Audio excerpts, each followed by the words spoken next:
Alors, qu'est-ce qu'ils ont dit? C'est là. Yalla, relance, s'il te plaît. C'est lancé. Ah, Bezrat Hashem. Erev Tov, Beshem Hashem, Naaseh, Venatzliach. Il faut me prévenir, moi je sais pas. Il est marrant lui. On est jeudi soir, le 22 du mois d'octobre, et le puisqu'on est déjà le soir, donc de vendredi, du mois de Cheshvan Lechem Tovim Ul Shalom, Shiur ce soir, pour l'élévation de l'âme de Nicole Bila Rachel Bat Marie Myriam, Aleha Hashem, Ruch Hashem Tenachena Began Eden Elion, Vechol Ashorvot Ima, Bichlal Arachami Vasilichot Vechen Yehi Ratzon Venomar Amen. On souhaitera une grande réfouach shlema pour tous les malades d'Israël. Ilou Nishmat aussi Kol Mete Israël. Ce soir c'est aussi les chouchim de Tion Ben Rachel. Ruch Hashem Tenachena Began Eden. On pensera aussi à Yehuda Sidney Ben Eliyahu Sayad, Moshe Ben Zari, Tzipora Bat Zeligman Levi, Denise Simcha Bat Lola, Shane Bat Finja, Refouach Lema pour tous les malades d'Israël. On pensera à ma maman que Dieu lui donne une bonne santé, Sarah Talia Bat Fret Myriam, Yanaï Ben Esther, on n'entend que de bonnes nouvelles, et tous les malades d'Israël sans exception. On commence le shiur sur un sujet que je choisis à l'instant, enfin juste avant qu'il allume la caméra, sur la paracha de Noach, pour parler de deux animaux choisis dans ce texte, qui ressort de leur contexte, puisqu'on nous parle de Noach qui est donc prévenu par rapport aux intentions divines, très brièvement, d'ensevelir le monde sous des eaux tumultueuses qui dureront 40 jours et 40 nuits, pendant une année entière, à recouvrir à plus de 7,50 mètres la plus haute des montagnes du globe de la terre. Seul le pays d'Israël ne sera pas enseveli sous les eaux, mais brûlera de par les Hédim, car on parle d'une eau qui, selon certains commentateurs, est arrivée à 7000 degrés, donc on imagine combien il était impossible de survivre, même si on savait nager. Il y en a qui avaient fabriqué eux-mêmes des arches pour essayer de se sauver, il faut le savoir. Il y a d'autres personnes qui ont fait leur arche, comme c'est marqué en allusion ici dans le texte, mais leur arche s'est brisée. De là, on comprendra que l'arche de Noé était un miracle, qu'il y avait une bulle, si vous voulez, spirituelle qui entourait l'arche de Noé. Et donc, Noé rentrera dans l'arche avec un choix sur deux animaux, masculin, féminin, Ish veishto, de toutes les espèces animalières impures, c'est-à-dire et inconsommables et impropres de monter comme sacrifice sur l'autel, mais par contre, il se verra demander de prendre 7 espèces d'animaux purs, c'est-à-dire 7 couples d'animaux purs. Et on comprendra les raisons par la suite. Il rentre dans l'arche, va faire preuve d'un chesed sans pareil, à s'occuper sur 3 étages différents.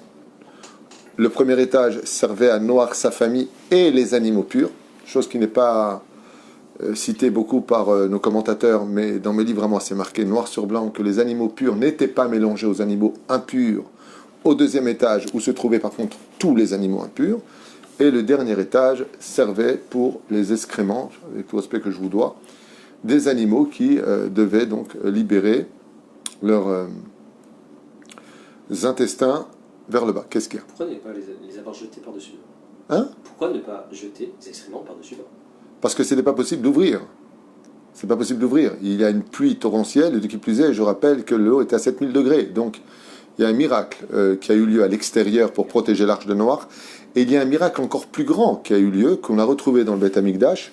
C'est qu'au Beth Amikdash rentraient des millions d'individus, alors que le Beth Amikdash était très limité. C'est petit, la cour du Beth Amikdash.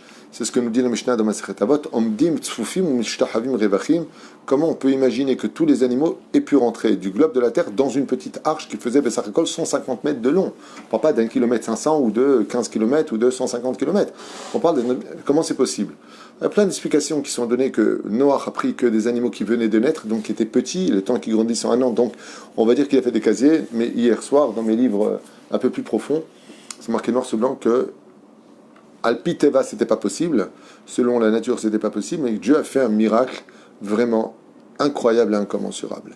Le but de cette année, à l'intérieur de ce confinement très gênant, désagréable, de par ses odeurs, de par l'exigence des animaux, a été incroyable. Et on voit que dans ce monde, quand on veut être capable de survivre, au flot de la vie qui pourrait facilement nous tuer, il faut faire du chesed, il faut faire du bien autour de soi. Hein, aujourd'hui, nous sommes noyés sous un Covid-19 qui ne cesse de muter, donc on ne trouve pas le médicament, puisque pendant qu'on trouve, lui change déjà. Eh bien, il y a une chose qui a sauvé l'humanité. La Torah n'est pas un livre d'histoire historique, mais c'est la Gmilut Chassadim. Mais c'est ce que dit la Gemara dans Sanhedrin. Qu'est-ce que ferait un homme pour être sauvé à la fin des temps? Qu'il fasse du bien autour de lui, qu'il fasse vraiment du bien. Aussi bien on se rend compte de l'importance, pourquoi Dieu nous donne à soigner des animaux, pour qu'on fasse un kavachomer. Si tu fais du bien à l'animal, à plus forte raison à un homme. D'accord? Donc il y a cette fameuse période, on reviendra dessus. Noach sort de l'arche. Il a un quatrième fils qui est caché dans l'histoire, je ne vais pas en parler maintenant. Il a 3 fils dévoilés, dont un qui restera caché, mais c'est un sujet qu'on n'a pas le temps de développer. Ce n'est pas le sujet que je développe avec vous, c'est un autre texte. Et il sort de l'arche, il plante sa première vigne, il boit, il se fait chastrer par son petit-fils Kenaan, qui naîtra dans l'arche. Et Ham et Kenaan sont maudits de façon très violente. Dans les textes de la Bible, pas moi je dis, dans les textes de la Bible, leur peau noircira, c'est comme ça que c'est marqué, et ils deviendront vous servirez vos frères, ainsi de suite, c'est marqué dans la Bible, pas moi je dis, la Bible. Celui qui n'est pas content, il lit la Bible s'il veut, mais la Bible elle dit ça, hein, qu'on ne se trompe pas de ce qui est marqué pour éviter le politiquement correct. C'est comme ça que c'est marqué. Et donc, Noach par la suite, donc, ses enfants, donc Shem, Ham et Yafet, vont peupler toute l'humanité. De là va se lever un homme impie du nom de Nimrod, qui va décider de faire et de créer la tour de Babel. Alors une tour que même les scientifiques et les hommes de bien les plus importants de l'humanité ne pourraient jamais construire, puisque la plus haute tour fait à peine 1 kilomètre, tandis que là, ils vont construire une tour de 25 km. 25 km pour la montée dans l'espace. Et pourquoi faire? Pour les enfants, on dit pour jeter des flèches dans le ciel. Pour les enfants, pour le Midrash. Mais en réalité, on parle de gens qui sont très intelligents. Nimrod n'est pas un idiot. Les gens de cette époque ne sont pas des imbéciles. Ce sont des gens intelligents. Et pourquoi veulent-ils monter dans le ciel? Parce qu'ils ont décidé d'utiliser les forces du mal, disent les Chachamim, pour faire des hashbaot, faire jurer les anges responsables de l'abondance sur terre, comme par exemple, dit Carnot, plus loin ça, qui est l'ange de la Parnassa, l'ange de la pluie, l'ange du soleil. Il y a des anges qui dirigent chaque création. Leur faire jurer de leur obéir. Et ainsi donc, Nimrod, donc, de trahir Dieu. Tout comme il y a eu des anges déchus, de faire en sorte que tous les besoins de l'homme, donc pour cela, qu'est-ce qu'ils font? Ils font une tour de 25 km qui arrive entre la vie et la mort, dans ce qu'on appelle la stratosphère, pour ainsi provoquer, quoique c'est au-dessus de la stratosphère à mon avis, pour ainsi provoquer un chamboulement, un bilboul, Babel, d'accord, dans le monde supérieur, et faire jurer les anges de leur obéir. Ce qu'on appelle la Jbia Malachim. C'est ce que font les sorciers quand ils le font avec les démons. Mashbi'im eta shedim ruchot velilin. Et les tzadikim, Mashbi'im eta malachim. Mashbi'im, ça veut dire ils font jurer les anges de leur obéir. Ani Mashbi'otra. Il y a toutes des choses à dire que je vous conseille surtout pas de faire.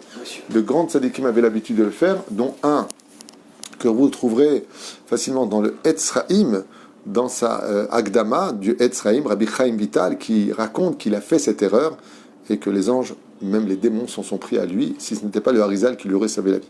Donc, en tout cas, c'est leurs idées. Dieu les punit, pour certains, comme c'est marqué dans Sanhedrin 109 à Moudalef, pour ceux qui étaient montés, là, il les transforme en singes, d'autres en démons. Et pourquoi démons? Parce qu'un démon, c'est entre l'homme et les anges. C'est mi-ange, mi-homme, un démon. C'est pour ceux qui sont venus faire la Hashbaot, ceux qui sont venus provoquer Dieu, il les a transformés en démons.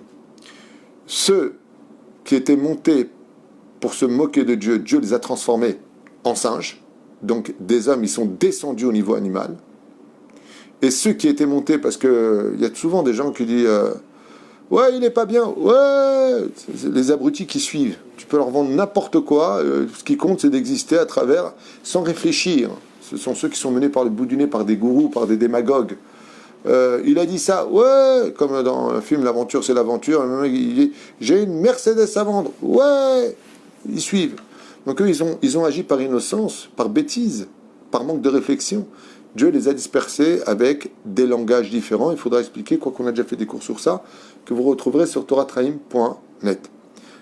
Et ensuite, on nous parle des noms des enfants qui naîtront après cet incident du Dora Plaga, donc de cette nouvelle révolte humaine face à Dieu, Dora Plaga, la génération de Nimrod de la tour de Babel en français, pour avoir une liste de noms qui nous amènera jusqu'à la naissance du personnage principal de la Bible, Avraham Avinu, père de la nation juive.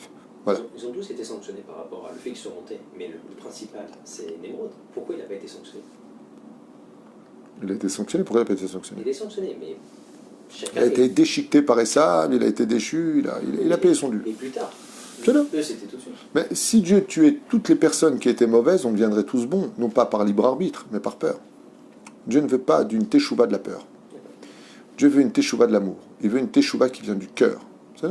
Des fois, il utilise la peur. La personne, elle meurt, elle voit ce qui se passe en haut, elle revient, elle fait teshuva. Mais Dieu veut pas cette touche. C'est pas une teshuva constructive, c'est une teshuva du bâton. Dieu veut une teshuva de quelqu'un pour qui tout va bien et qui laisse tout pour la Torah. Ça veut dire quoi? Qu'il laisse tout? Il laisse toutes les bêtises. Sourd, Merav, Asetov. Top. Alors, de quoi on va parler ce soir? Parce que je n'ai pas encore commencé mon shiur, moi, maintenant, pour ce shiur. On va parler de deux animaux qui, par contre, interviennent dans le texte de la Torah. Deux oiseaux qui interviennent dans le texte de la Torah en quelques versets seulement. Nous sommes dans le chapitre 8, verset Zayin, verset 7. Vayi miketz arbaim yom baiftach noach et achalon ateva, donc et achalon ateva, asher asa. Et voici que, après ces 40 jours où la pluie était tombée, Noach veut savoir ce qui se passe. Est-ce qu'il est temps ou pas de descendre de l'arche? Est-ce que l'eau est déjà descendue au loin? Qu'est-ce qui se passe? Donc, voyez, miketz arbaim yom, et ce fut à la fin du 40e jour, vaiftach noach et achalon, Noach ouvrit la fenêtre, Hateva, de l'arche, Asher Asa, qu'il avait fait. Donc ça aussi c'est intéressant de savoir Asher Asa. Et on sait très bien que c'est lui qui l'a fait, puisque Dieu l'a demandé à lui. Pourquoi marquer Asher Asa? Mais c'est encore un sujet, si je démarre là-dessus, on rate le cours. Donc je voudrais me concentrer sur autre chose. Et qu'est-ce qu'il fait? Vaishlach et Orev. Il envoie un volatile, un Orev, un corbeau. Vayetse Yatso Vashov. Alors lui, il a été très malin. Noach lui parle dans un langage, donc c'est pas un langage, si vous avez parlé, il n'aurait pas fait Noach croix, il lui dit croix. Il n'aurait pas fait comme ça, hein. Il ne se parlait pas un langage tel qu'on pourrait l'imaginer. Mais on peut comprendre les réactions de l'oiseau dans un langage spirituel. Et il y a ceux vraiment qui comprennent le langage des animaux. Comme on l'a vu à l'époque du roi Salomon. Le roi Salomon lui-même parlait le langage de tous les animaux. Ils ont un langage codé. Ce n'est pas un langage comme nous les hommes, car les animaux ne parlent pas, mais ils communiquent par des ondes, des bruits, qui sont, par exemple, quand il y a danger, il n'y a pas « Hé les mecs, il y a un danger, il y a un chasseur qui vient, il a un revolver ou il a une arbalète ». Ils ne vont pas dans les détails. Ils vont crier un son qui va définir « danger de mort pour nous ». D'accord? Si ça vient du ciel, le bruit va changer. Ça veut dire qu'ils vont tout de suite regarder vers le ciel. Parce que le bruit sera plus aigu ou moins aigu. C'est dans ce sens que c'est quand même codé, mais assez clair pour eux. D'accord? Noach parle le langage. Il est le père de toute l'humanité, après Adam Rishon. Et donc il demande, avec sa façon codée, au corbeau de lui donner des renseignements sur ce qui se passe sur Terre. Est-ce que l'eau est déjà descendue de l'autre côté du globe? Arrête, tu as des ailes, tu voles. Ouais. Est-ce que tu es solide? Tu as un bec puissant. Tu es un animal orgueilleux. Est-ce que tu peux aller faire un tour, s'il te plaît? Et le texte de la Torah nous dit Yatso Vashov. Il est sorti, il est rentré. En d'autres termes, il lui a dit va te faire cuire un œuf. Je suis pas ta bonne. Donc, Ad Yeboshet, jusqu'à qui vient la terre sèche, Amaïm à la Haaretz, mais l'eau était encore donc sur les eaux.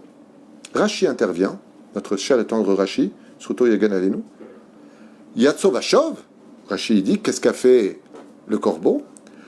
Olech ou makif sivivot ateva. Il a fait le tour de l'arche de Noé. Ça, il s'est vraiment moqué de lui. Il a fait « Oh, Rabza, il est revenu à la fenêtre. » Velo alar beshlichuto. Et il n'est pas allé plus loin. Ça veut dire, en d'autres termes, il a dit à Noach « Trouve-toi un autre pigeon. » C'est le cas de le dire.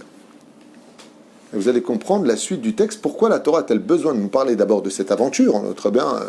Qu'est-ce que ça me rajoute à moi de savoir ça? Vous allez comprendre par la suite. Verset 8. Vayeshalach et ayona meito. Noach va dire au corbeau, espèce de rachat, rentre dans la teva, mais on va expliquer ce qui s'est passé. Il enverra la colombe, meito, de là on voit mazé meito, de lui, meito ça veut dire d'avec lui. Du mot meito, on comprend que la colombe habitait à quel étage? Troisième. Au premier étage, pardon. Troisième c'est le bas, autant pour moi. Ça dépend d'où tu commences. D'accord? On dit premier étage, deuxième étage, troisième étage. On ne dit pas premier étage, deuxième étage, troisième étage. Aval, dans le cas échéant de la Torah, on dit comme ça. Donc il habitait au premier étage avec Meito, de là où il était lui. Donc la Yona vivait avec lui. L'irhot, Hakalu, Hamaim, est-ce que les eaux étaient finies? Mais Alpene Ha-Adama, de la surface de la terre. Velomatsa Yona Manoach. Mais la colombe ne trouva pas où poser ses pieds. D'ailleurs, le Zohar dit que c'est une allusion à la fin des temps. Qui est appelé la colombe? Le peuple d'Israël. À la fin des temps, on ne saura même plus où aller tellement, si on ne fait pas de tchouva, la situation risque de devenir compliquée. Le Chav Ragla, où poser son pied. Vatashov ela vel la teva. Il reviendra vers la teva. De là, le Zohar nous dit qu'à la fin des temps, le peuple d'Israël tout entier fera tchouva, parce qu'on verra qu'il n'y aura aucun espoir, si ce n'est que on aurait essayé la droite, la gauche, tous les moyens du monde entier, on verra que ça ne le fait pas. On retournera vers la Teva. C'est quoi la Teva? Zakadosh Baruch Hu, on reviendra vers Hachem. Kimaim al pene kol haaretz, car toute la terre sera ensevelie. À l'époque, c'était un déluge. Aujourd'hui, on parle peut-être du virus ou d'autres choses qui nous attend. Qui vivra verra. Vaishlach yado veikahya, et il prend à sa main pour la prendre. Vayave ota elav et la Teva. Et Noach tendit sa main pour prendre la Yona et la fit pénétrer à l'intérieur de la Teva. Au Zohar de nous dire qu'à la fin des temps, on fera l'effort de revenir et que sauf ceux qui n'auront pas pu rentrer, Dieu viendra les prendre pour les faire rentrer. C'est qu'apparemment, il y aura une difficulté à rentrer en Teva. Qu'est-ce que la Teva dont on parle ici? Pour ceux qui ne le savent pas, c'est la terre d'Eretz Israël. C'est pour ça qu'il ramènera. Donc je lis la suite. Vayahel od shivat yamim achrim. Et il fut après encore 7 jours. Vayosef shalach et ayona. Et il rajouta Noach de renvoyer la colombe. Mina teva. Encore une fois, on nous dit de la teva. Donc de l'arche. Vatavo ela vayona le'ater ve'ineel alezaitara befia. Et elle ramena un rameau d'olivier dans son bec. D'où venait ce rameau d'olivier d'après vous? Du Gan Eden, certes. Et où était le Gan Eden à cette époque? En Eretz Israël. Il a ramené un rameau d'olivier, qui est d'ailleurs symbolique de Shalom, de la terre d'Eretz Rebifia, et Noach comprit qu'il était temps de comprendre que la terre avait bu l'eau. Mais c'est pas fini. Od shivat yamim, et il a attendu encore 7 jours. C'était 7, 14 jours. Juste pour que vous compreniez. Acherim, d'autres jours. Il renvoie la Yona. Et là, par contre, elle n'était pas revenue. Alors, très intéressant de voir que quelques versets nous ont été accordés pour parler de 2 animaux dans cette année tumultueuse, difficile, empreinte de souffrance extrême. On ne peut pas imaginer. À notre niveau à nous, c'est pas 30 millions d'amis. Là, on parle de tous les animaux de la terre sont à l'intérieur et ça, chacun exige d'être soigné, d'être nourri, d'être nettoyé. C'est du non-stop. Ils ne connaîtront pas le sommeil pendant 12 mois. Une année entière de Gehinam, on appelle ça. Mais ce Gehinam va donner ce mérite de devenir les pères d'une nouvelle génération, d'une nouvelle histoire de vie. Ce qu'on appelle la préhistoire.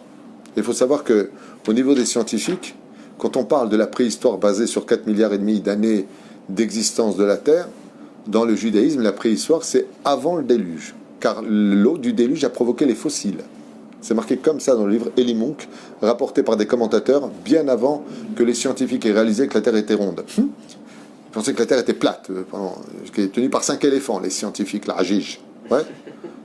Il y a bien longtemps, bien avant eux, il faut savoir que toute la notion préhistorique du carbone 14 fixée par les scientifiques est basée justement sur le contrôle de la Terre qui avait vieilli de par ces molécules sûres qu'on a déjà expliquées en long en large sur le monde scientifique. En réalité, il n'y a même pas de marloquette entre le monde scientifique et le monde de la Torah, mais c'est un sujet pour lui-même. On va essayer de revenir maintenant sur le Yona, sur la colombe et sur le Horev. Le Horev, le corbeau, est symbolique de mal. C'est pour ça qu'on ne voit pas de sorcier ou de sorcière sans corbeau en général. C'est un animal maléfique. C'est comme ça qu'il est compris, c'est comme ça qu'il est connu. Même dans sa façon de réagir, quand il voit un petit chaton, par exemple, abandonné, la première chose que fait le corbeau, c'est de lui crever les yeux pour l'empêcher de partir. Il le consomme vivant. C'est un animal qui est considéré comme mauvais augure. Et dans le texte ici de la Torah, on voit que le corbeau, tant pour moi, il faut que je fasse attention quand j'utilise les mots pour être clair vis-à-vis de ceux qui écoutent, a des réactions qui sont très bizarres, et il va avoir un dialogue encore plus bizarre. De l'autre côté, nous avons la colombe. La colombe, ne serait-ce que pendant la Première Guerre mondiale, est connue pour plusieurs choses. C'est pour ça que d'ailleurs, les colombes sont le symbole du peuple d'Israël. Le symbole de l'amour, c'est la colombe. On le fait des jets de colombe quand un couple se marie. Mais la colombe est un animal fidèle, est un animal courageux, et surtout un animal humble. Il n'a pas de défense. Il ne peut être qu'attaqué, mais il ne peut pas attaquer. Une colombe n'attaque pas. Même s'il attaque, il ne fait pas mal. Il ne peut pas faire de dégâts dans l'absolu.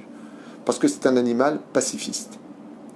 Par exemple, il y a des témoignages pendant la Première Guerre mondiale où ils envoyaient des colombes et les ennemis, les Prusses, tiraient sur les colombes parce qu'ils savaient qu'ils envoyaient des messages.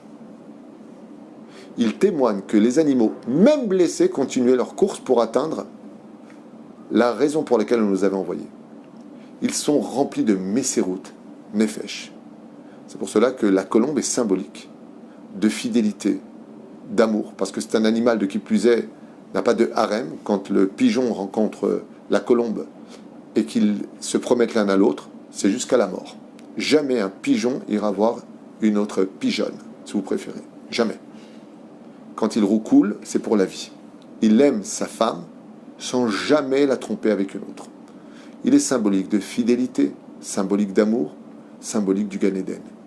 Et le peuple d'Israël est comparé à la colombe, comme Dieu le dit, Yonati Tamati. Dieu, quand il appelle le peuple d'Israël, comment il nous appelle? Tu es ma colombe. Kadosh Baruch Hu nous appelle colombe. Donc il a vu au sein du peuple d'Israël, un peuple que même si on voit au niveau du détail des gens s'assimiler ou quitter un peu le chemin de la Torah, dans le Tachles, l'ensemble du peuple d'Israël reste fidèle. Qu'est-ce qui se passe avec le fameux corbeau, qui est très malin? Il est synonyme de malice, mais regardez ce que dit Rashi. Rashi nous dit, Shaya Hoshdo, quand Yona vient lui dire, faut que je fasse attention, quand Noach dit au corbeau, pourquoi tu ne fais pas la mission pour laquelle je t'envoie? Et moi je t'ai nourri pendant tous ces jours, je t'ai apporté tout ce qu'il se faut. En d'autres termes, le corbeau n'est pas du tout un animal reconnaissant. Arrête, c'est Noach qui l'a nettoyé, c'est Noach qui l'a nourri, c'est Noach qui... Il t'a sauvé la vie. Et le corbeau va commencer ses attaques. Il lui a dit, dis-moi, tu me prends pour un pigeon? Il lui a dit, non, t'es un corbeau. Il lui dit, non, mais attends, tu te moques de moi? Arrête, t'as qu'à prendre un pigeon, lui dit le corbeau. Il dit, pourquoi? Il dit, parce que s'il meurt dehors, ouais, vous êtes 7 couples là-haut. Mais moi, je suis unique dans la Teva. Si je meurs, il n'y aura plus mon espèce. Très bonne réaction du corbeau. Il a raison. Et Yona lui dit, et de quoi tu pourrais mourir? Et Noach, tu as bien fait de me reprendre. Et Noach, il faut que je fasse attention. Et Noach lui dit à ce moment-là, mais t'es bête, Dieu, il t'a sauvé. Il t'a mis dans la Teva. Donc il pourrait te sauver aussi de l'extérieur. Et qu'est-ce que lui répond le corbeau? Et il lui dit, oui, mais je pourrais mourir peut-être de chaud ou de froid. C'est intéressant. Je pourrais mourir après avoir été enfermé dans la Teva, dans un système de fatigue, pour aller voir au loin. Peut-être que les rayons du soleil auront raison de moi, ou surtout le froid aura raison de moi, parce que le monde est enfui sous les eaux, le ciel est encore gris, la pluie a cessé de tomber. Et Noach lui dit, celui qui est occupé à une mitzvah est protégé pendant sa mitzvah. Et à ce moment-là, Rashi nous livre un secret extraordinaire qui devrait nous retourner la tête. Le corbeau répond à Noach. Shaya Hoshdo al-Bat Zugo. Il lui dit donc, le corbeau à Noach, en réalité, je sais pourquoi tu m'envoies moi. Parce que tu veux aller avec ma femelle. Tu veux aller avec la femme, corbeau, je ne sais pas comment on dit en français, mais corbeau féminin. Corbette, corbette, je n'en sais rien. C'est dur d'entendre une chose pareille. Comment on pourrait penser à l'instant que Noach, il aurait voulu avec l'animal. Mais en réalité, c'est parce que le corbeau n'a pas fait de tchouva. Avant le déluge, pourquoi Dieu a-t-il amené le déluge sur terre? Il fallait tout nettoyer. Tu sais, quand c'est trop sale par terre, ça sert à un coup de serpillière. Il faut jeter un jet d'eau. Parce que les hommes allaient avec les animaux, avec les oiseaux, avec les animaux de la terre. Ils allaient dans les mélanges d'espèces. Et là, le corbeau se vend. Il lui dit, tu veux aller avec ma femelle. En d'autres termes, il voit le mal chez Noach, alors que Noach est appelé Ish Tzadik. De là, vous apprendrez un klal. C'est qu'on ne voit le mal chez les autres que quand il existe chez nous. Noach lui répond, comment peux-tu prétendre une chose pareille? Si j'étais de cette espèce-là, des hommes impies qui mélangeaient les espèces à coucher avec n'importe qui, je n'aurais pas été dans la Teva. Deuxièmement, tu as prétendu d'être ou brûlé par les rayons du soleil, ou d'attraper froid et donc de mourir d'une bronchite ou autre, Hasve Shalom, à cause du froid. La Gemara nous dit, Akol minashamaim, toutes les maladies qui viennent chez un homme viennent de deux choses, de l'Aïnara des gens, comme ça dit la Gemara, En machala l'Aïnara. Et la deuxième chose, laquelle, Akol minashamaim, chutz deux choses, il y a deux choses sur lesquelles ça ne vient pas du ciel. C'est quand il fait chaud ou il fait froid. Le fait que tu sortes à la chaleur, alors que tu sais qu'il fait 40 degrés, tu bois pas, tu ne te couvres pas, tu ne te mets pas dans l'ombre, tu meurs, c'est pas minashamaim. Ça, c'est dépendant de toi. Dieu n'intervient pas. Il fait moins 10 degrés. Tu sors sans ça. Il fait 0 degré. Sans écharpe, sans manteau, sans mettre des grosses bottes. T'attrapes la crève. T'es malade. C'est pas minashamaim. Tu rendras des comptes devant le ciel. Ça, c'est pas minashamaim. Comme ça dit la Gemara. Qu'est-ce qu'utilise le corbeau comme argument? Et si je meurs de là et de là-bas? Il lui dit non. Parce que tu pars en shlichut pour toute l'humanité. Donc si tu ne reviens pas, c'est parce que tu l'auras décidé. Parce que ça, c'est pas défini par le ciel. Tu ne peux pas mourir de ces deux maladies par le fruit du hasard. Et comme il fait beau aujourd'hui, c'est sûr que ça ne t'arrivera pas. Pourquoi d'abord le corbeau? Je vais y arriver. Troisième chose, parce qu'on l'a dit tout à l'heure, parce que le corbeau est un animal très puissant. C'est un animal qui est robuste. C'est un animal qui est téméraire. Et c'est un animal qui n'a pas de problème de voler de grande distance. Un obaya. Et l'aigle, Hein? L'aigle, c'est pourtant le... Oui, l'aigle, ça n'a rien à voir. L'aigle, ça n'a rien à voir. Parce qu'il n'a pas la possibilité de rentrer en langage comme on le voit. Les aigles ne sont pas proches des hommes, les corbeaux sont proches des hommes. Les aigles ne vivent pas dans les villes. Il y avait une notion de rapprocher le corbeau de l'homme. Et je vais t'expliquer ça de façon plus profonde. Ce que j'ai lu hier soir m'a émerveillé. C'est que Noach va répondre au corbeau, espèce de rachat. Je t'avais donné ta chance, mais tu n'as pas fait de tchouva. Alors qu'est-ce qu'il lui dit selon Rashi? Le corbeau dit à Noach, tu veux aller avec ma femelle? T'as pas honte, tu m'envoies moi? Et si moi je meurs? Donc ma femelle restera sans mâle et il n'y aura plus mon espèce sur terre. Et là Noach lui répond, espèce d'ordure. espèce de corbeau. Tu crois que je ne suis pas au courant que tu l'as mis enceinte? Tu as déjà enfanté tes œufs. Akadosh Baruch Hu nous interdit de nous unir à nos femelles de période de Pur'anut. Quand le mal s'abat sur terre et que les gens souffrent, on ne va pas avec sa femme. C'est pas la bonne période. Un pays en guerre, on ne va pas avec sa femme. Parce que des gens qui meurent et toi tu fais ça. 3 ont fauté. Le chien, qui sera violemment puni. Il restera d'un côté l'ami de l'homme, mais d'où est-ce qu'on voit que le chien est puni? Il sera toujours mis en laisse. Première chose qu'on apprendra au chien quand on en a un, c'est de lui mettre un collier et de lui dire tu seras retenu. Et si vous remarquez bien, l'une des raisons pour laquelle on tire le plus sur une laisse d'un chien, c'est quand il voit une femelle. On l'empêche d'aller vers l'acte. Chazal disent pourquoi le chien il est mis en laisse? Parce qu'il a lâché sa laisse quand il était dans la teva, il n'a pas hésité à s'unir alors que le monde mourait autour de lui. Le chien sera maudit parce que c'est vrai que quand tu vois un chat ou un perroquet dans une maison, tu vois jamais, on met pas une laisse. On met un collier des fois au chat pour montrer l'adresse et le nom du chat s'il se perd. Mais on ne tient pas un chat en laisse. C'est très rare. Peut-être que c'est arrivé 2-3 fois sur Terre ou dans certaines contrées. Mais le chien, même si on sait que c'est un labrador, il va être gentil, on lui met toujours un collier et une laisse. C'est sa façon à lui d'être puni. Le chien a été maudit. Cham, non seulement a mis sa femme enceinte, mais elle a accouché de Kenan dans l'arche. Lui aussi sera maudit. C'est lui le quatrième?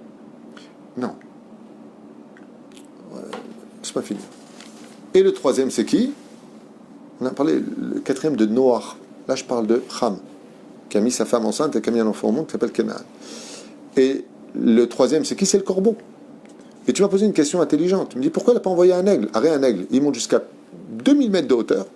Il aurait pu voir beaucoup plus loin. Puisque tu parles le langage des animaux, ben vas-y, raconte ta vie. Dis-moi ce que tu as vu, et puis dis-moi assez pour. Mais l'aigle n'a pas fauté. Le corbeau avait fauté. Et donc, s'il était parti, on voit qu'il ne fait pas de chouva. Comme on lui dit, c'est pour aller avec elle? Alors le Noach nous répond, pourquoi? Tu as peur pour ton espèce, mais elle a déjà des œufs, masculin, féminin. Tu peux mourir, il n'y a pas de problème avec toi. Il n'y a pas de problème avec toi.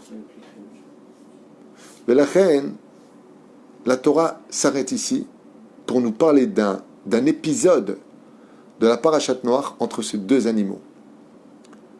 Celui qui représente le mensonge, celui qui vit dans le déni, celui qui vit dans le fait de ne s'occuper que de lui, celui qui ne juge les autres que par rapport au mal qui est en lui. Les enfants du corbeau. Les enfants de ceux qui ne veulent annoncer que la mort. Lui revient, qu'est-ce qu'il dit? C'est pas la peine d'y aller, tout est mort dehors, il lui dit. Il a fait le tour de la Teva, il a vu que c'était plein d'eau, il a compris que le monde était désolé. C'est la négativité de ceux qui pourraient voler très haut et sauver l'humanité et qui mettent leur potentiel au niveau du Horev. Horev, c'est du mot Erev, qui veut dire l'obscurité. Par contre, la Yona est toujours blanche. Yona, c'est un animal qui représente le jour, la gentillesse, la bonté, l'espoir, la fidélité. Comme une fois, on raconte qu'à l'époque d'Eliav, alors qu'on parle du neveu du roi David, Kimdoumani, il était en train de boire, et il y a une colombe blessée qui vient juste au-dessus de l'arbre et qui laisse tomber une goutte de sang dans son verre. Il regarde comme ça, il lève la tête, il voit que c'est une colombe. Il regarde ses amis, il dit « Mon oncle est en danger. » Parce que la colombe représente la royauté. Si une goutte est tombée de sang vers moi, c'est pour nous dire que le roi David a besoin de nous. Et ils sont partis rejoindre le roi David qui était poursuivi par Shaoul HaMelech. Et la reine, il y a ceux qui vont avoir de la Messirut Nefesh. Ceux qui seront capables de s'envoler dans ce monde avec une robe blanche, Pérouche Davar, avec de la pureté, avec de la sincérité. Ceux qui n'hésiteront pas à ramener même le Gan Eden comme espoir pour chaque personne. La Torah tient à nous dire avant que Noach ne sorte de la Teva, n'oubliez pas l'épisode du corbeau et de la colombe. Ne lisez pas ça à la va-vite. Si je l'ai écrit ici, Vaishlach eta Yona me'ito, l'irot, je l'ai envoyé pour voir, dit le texte. Hakalu amay me'al penei ha'adama. Est-ce que les malheurs s'arrêtent sur terre? Même si tu ne peux rien faire, n'hésite pas de prendre ton envol pour sauver des gens. N'hésite pas de tout faire pour entrer encore un juif dans un Talmud Torah. Rabotai, j'insiste énormément. On est à la fin des temps. Avant de tout le temps penser quel métier va faire mon fils pour ne pas qu'il devienne un voleur, dit le Rambam, d'abord qu'il grandisse dans la Torah et les mitzvot. Inscrivez vos enfants dans les Talmud et Torah pour qu'ils puissent ressembler plus tard à une colombe et non pas à un corbeau. C'est un message. C'est le message ici qui nous est donné. Parce que quand une personne décède, quand une personne quitte ce monde, comme l'Askara de ce soir, Nicole Bilarachel Bat Miria, Aléa Shalom, Marie Myriam elle s'appelle. Quand une personne s'en va de ce monde, elle quitte ce monde. Est-ce que elle est partie comme une colombe? Et on partira tous de ce monde. Ou est-ce que comme les corbeaux qui tournent Hazve Shalom autour du cadavre, elle a été une personne qui n'a pas été là pour les autres? La colombe, hormis toutes ses qualités, elle a une qualité particulière. C'est qu'elle ne vit que pour les autres. La colombe ne se marie que pour avoir des enfants, pour les nourrir, pour donner du bonheur à sa femelle, pour ne jamais qu'elle ait mal. C'est pour ça que de tous les animaux qui existent, tu fais comme ça à un corbeau. Ah, il saute à peine, mais il reste. La colombe s'en va tout de suite. Quand elle comprend qu'elle dérange, elle prend son envol. C'est elle qui nourrit les autres, mais ne se nourrit d'aucun autre oiseau. Elle est là pour les autres. Et en préparant ce shiur comme ça à toute vitesse dans ma tête, pour l'Askara de cette grande femme qui est partie, Nicole Bila Rachel Bat Marie Myriam, je me suis dit que si ça tombe avec sa Askara ce soir, c'est que c'est apparemment une colombe qui a quitté ce monde.